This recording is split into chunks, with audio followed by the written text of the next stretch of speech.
Hello everyone, this is HammerTron here, but I don't have an action figure review for you today. This time, this is a post Hasbro PulseCon commentary.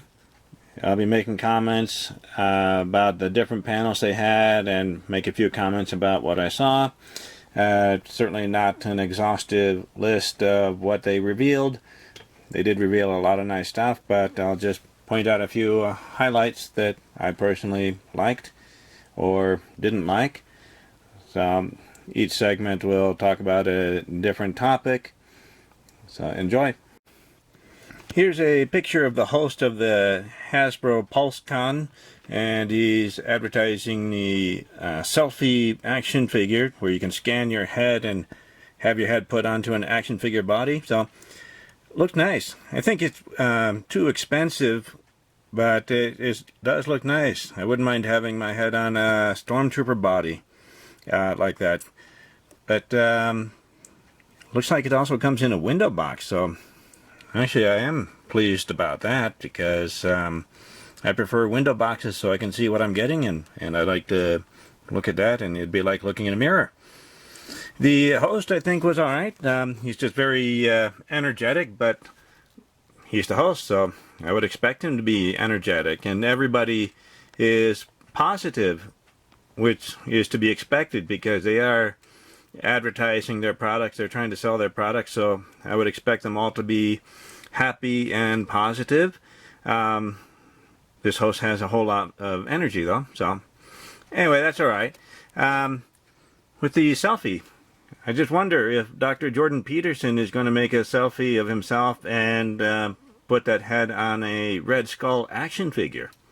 Or, you know, that was an interesting comic book. It did not motivate me to buy the comic book, but I'm kind of surprised they did that.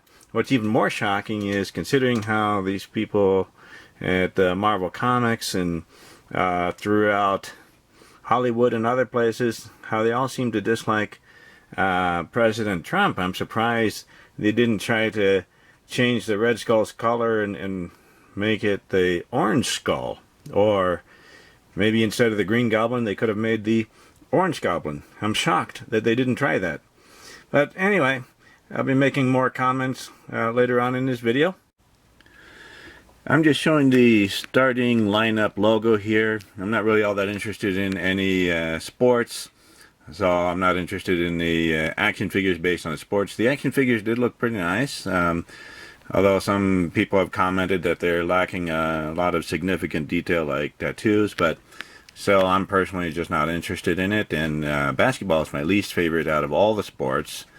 But the price is what's really driving me away. I'm sure they have lots of licensing deals they have to take care of, but still that price is just out of sight. And they're advertising it here. I hope they're actually advertising it somewhere else with actual sports fans who would be way more interested in these action figures, because here, comparing this to Star Wars or G.I. Joe or Marvel Legends or some of the other lines, to get one of these starting lineup action figures at that price, people would have to sacrifice 2.5 action figures, or maybe just 2 with the current prices. They'd have to sacrifice 2 action figures to get one of these, and I just don't see how that's going to work out in the long run. So I don't think this line is going to last if they're not advertising it among actual sports fans. I haven't seen those advertisements because I'm not a sports fan, so I'm not seeing those advertisements. I just see it here, where I'm already a fan of the other properties that they're making action figures out of. So we'll see what happens. Here's a picture of the logo for Heroescape Age of Annihilation. This is made by Avalon Hill, which is part of Hasbro, and they're making a tabletop game.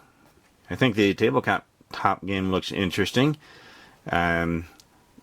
I think I'd enjoy playing this game. It's kind of like a board game, except the landscape pieces are more modular. You can move them around, and then you have a lot of playing pieces. So different groups molded in brightly colored plastic, which is good considering that some of these character pieces kind of look like spiders. And I don't like spiders, but if it's molded in a brightly colored plastic, I think I might be able to handle it. These are all very small pieces.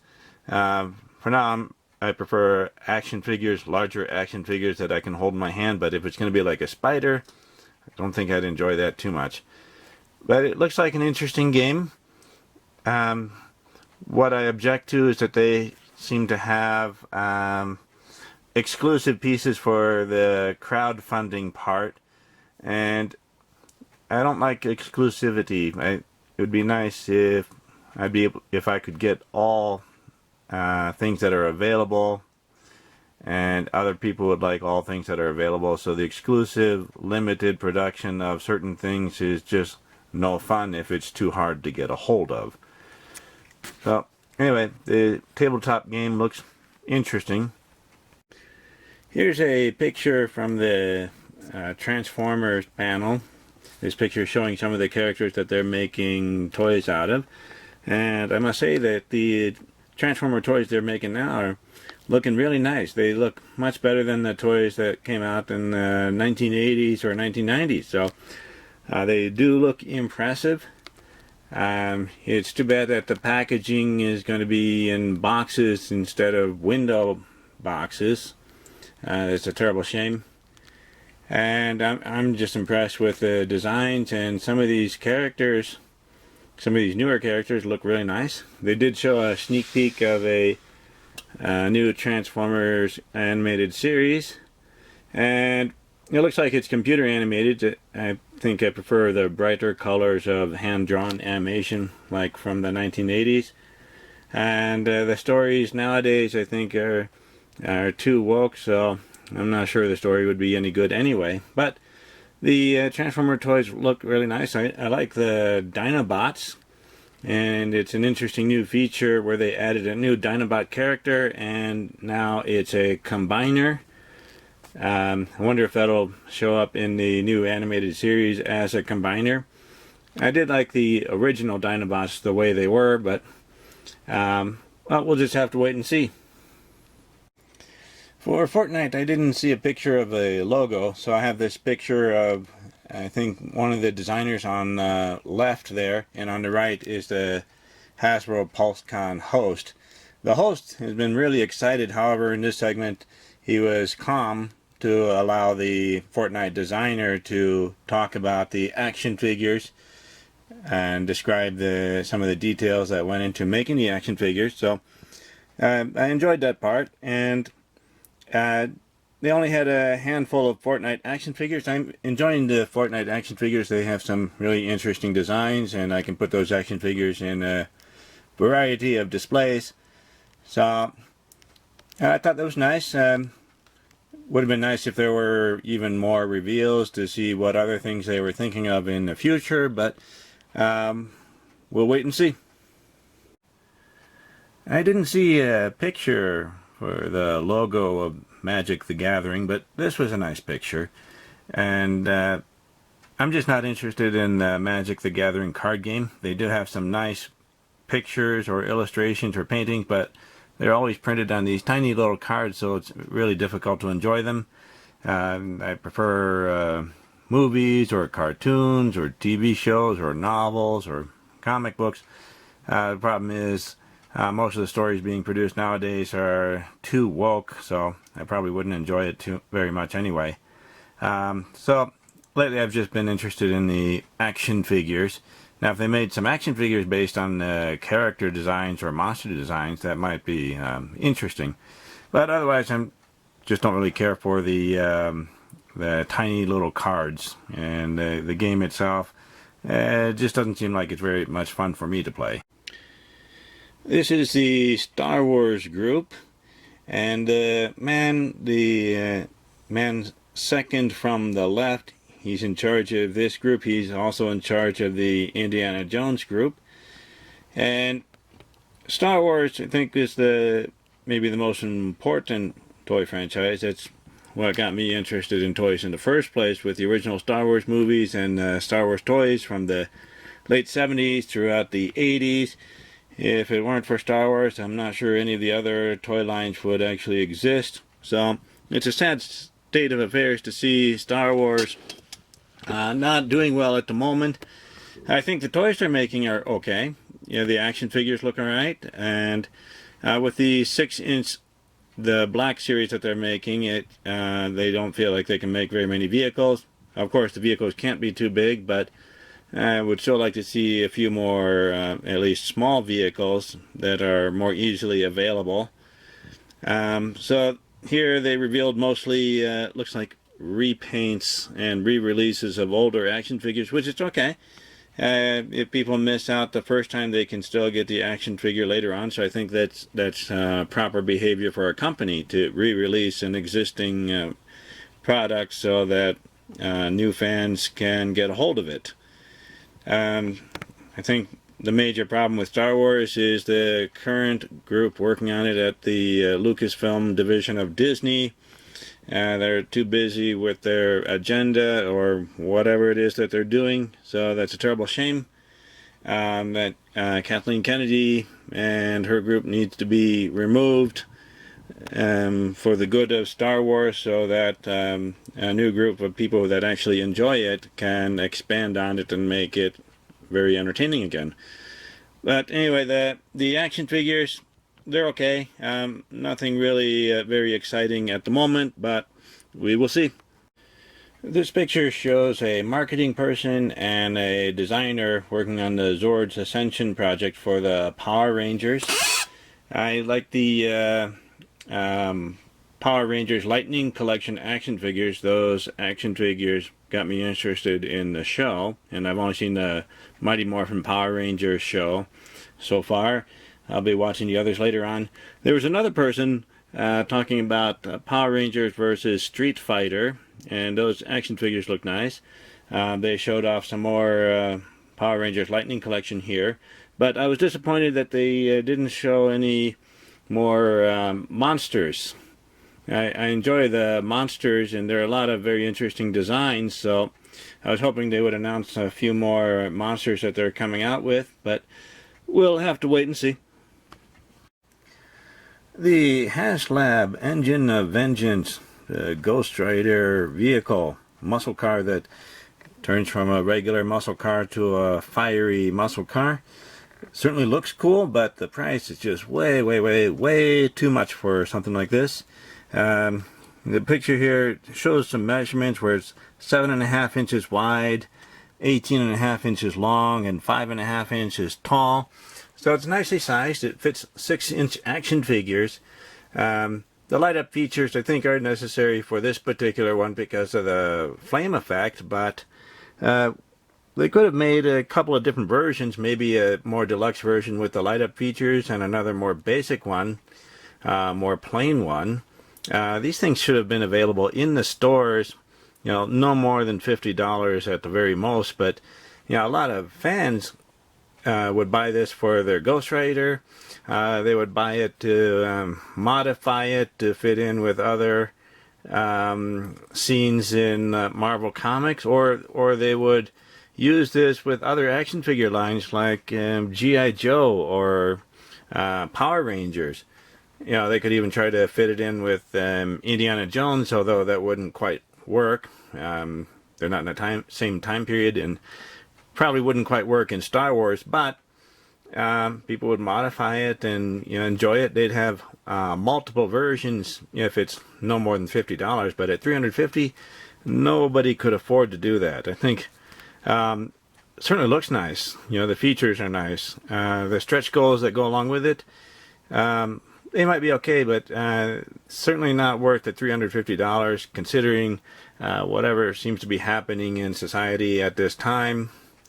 I think this was a poorly thought out HasLab plan, and maybe Hasbro is going to suffer a lot of backlash as people are just not willing to feel like they're getting ripped off. So it's a terrible shame because it just looks so nice.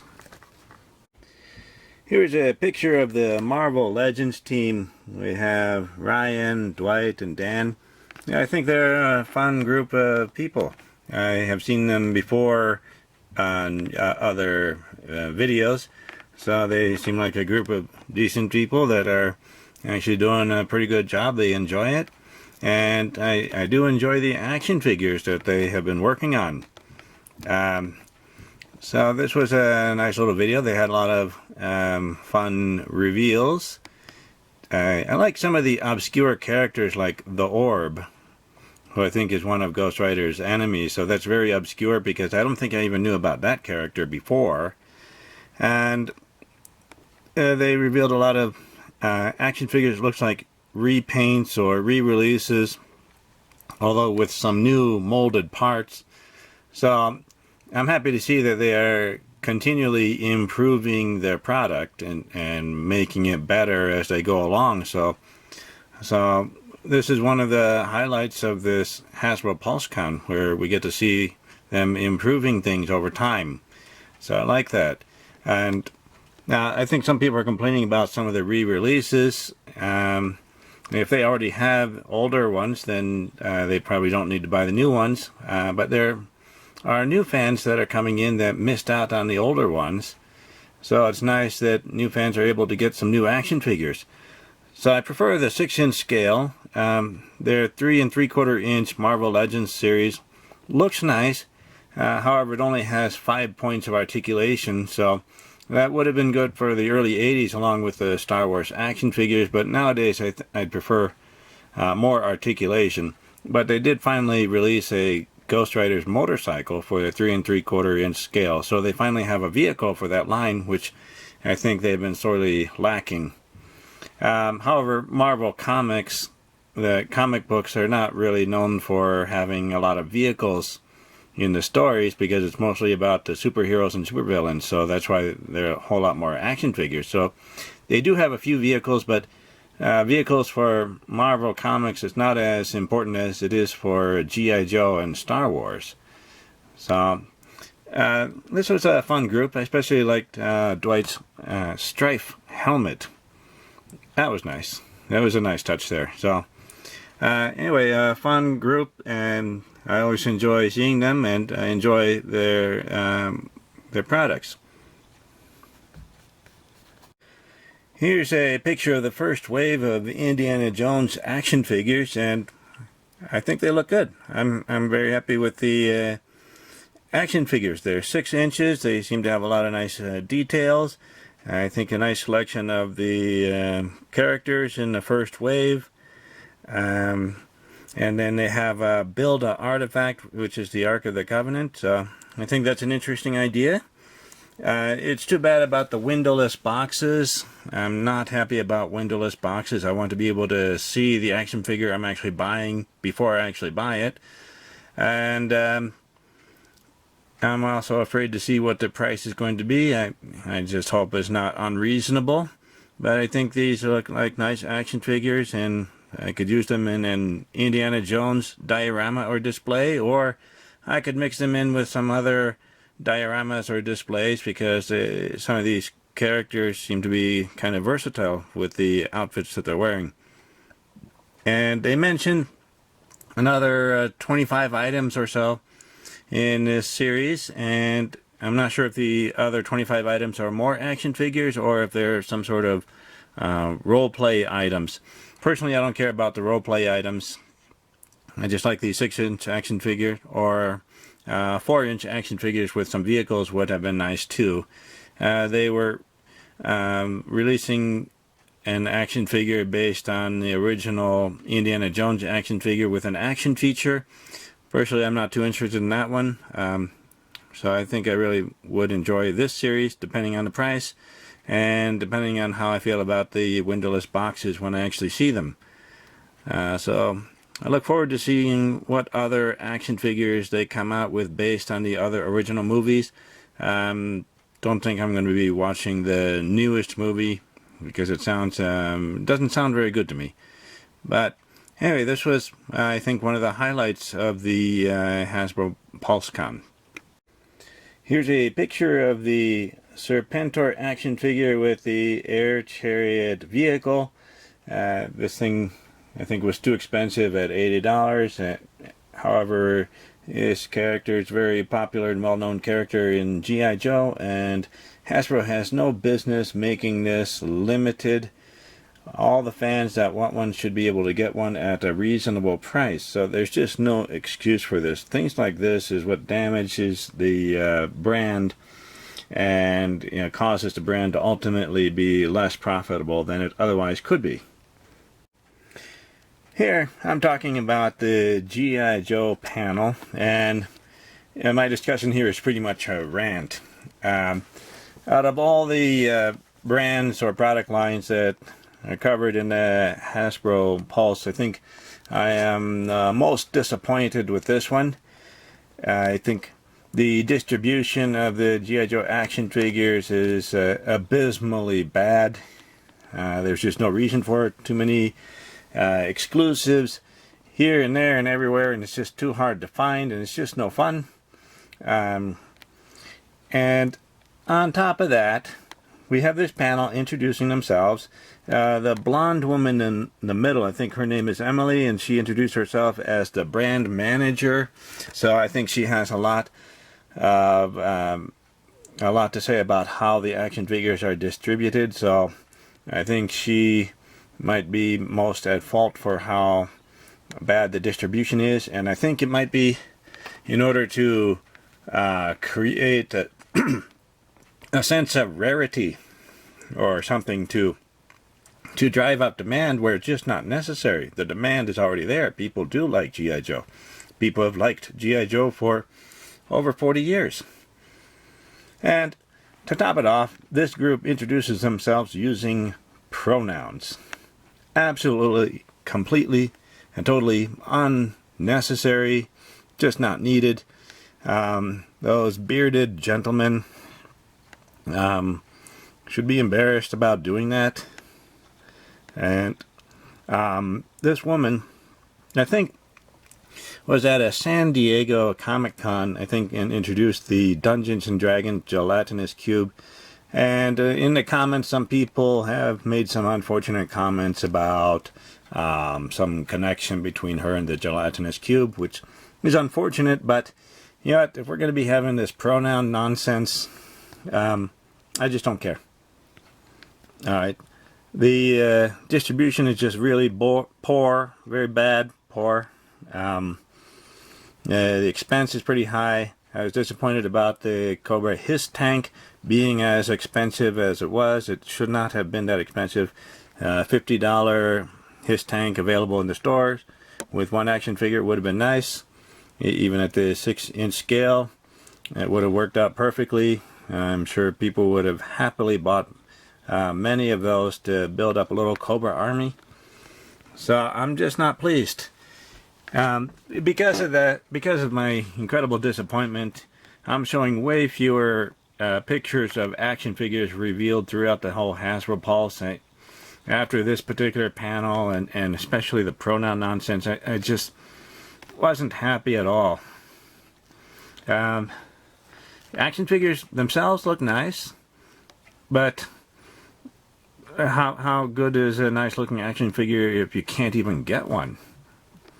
Not even at, you can't get one at a reasonable price. You just can't get one at all. It's just totally unnecessary, unacceptable, and that is damaging the brand more than anything else. Who cares about a brand that they can't even get a hold of? Whatever this brand manager is doing is wrong, and Hasbro needs to fire this person. And if the above management are actually happy with her performance in the company, then those people need to be let go, because this is just not going to work out. And you can't have these kind of shenanigans going on in the middle of whatever is happening in the world today. It's just totally weird and just not acceptable. Alright, that's my rant. So I think that covers all of the sections or the panels at the Hasbro Pulse Con. I did not see one for Dungeons and Dragons, which is too bad. I was looking forward to that, but we'll see if they make any other announcements later on this year about some new Dungeons and Dragons action figures. That would be nice. Yeah, I did have some rants here, some complaints. Of course, everybody complains about high prices, and sometimes that can be helped, and sometimes it can't be helped. I do object to going windowless with the packaging. I expect to have window boxes so I can see what I'm buying beforehand, and I think it's outrageous that they would act like they are doing this to save the environment. I don't believe they really are. It's more about control and just telling everybody what to do. They're acting like they're saving the environment when in fact they have no more claim to the world than any of us does. So I just don't think that's a reasonable thing for them to say or believe. Other than the G.I. Joe panel with the pronouns, I don't think any of the other panels mention pronouns at all. So anyway, these are my comments and opinions about the Hasbro PulseCon. Overall, pretty entertaining. Lots of really neat stuff. Way too much to buy, but I think I'll buy a few items here and there, but depending on the prices and the packaging, we'll see. Thank you for watching my video. Remember to like my video, leave a comment, and subscribe to my channel to keep up to date with my future reviews and commentary videos. I'll see you next time. Goodbye, everyone.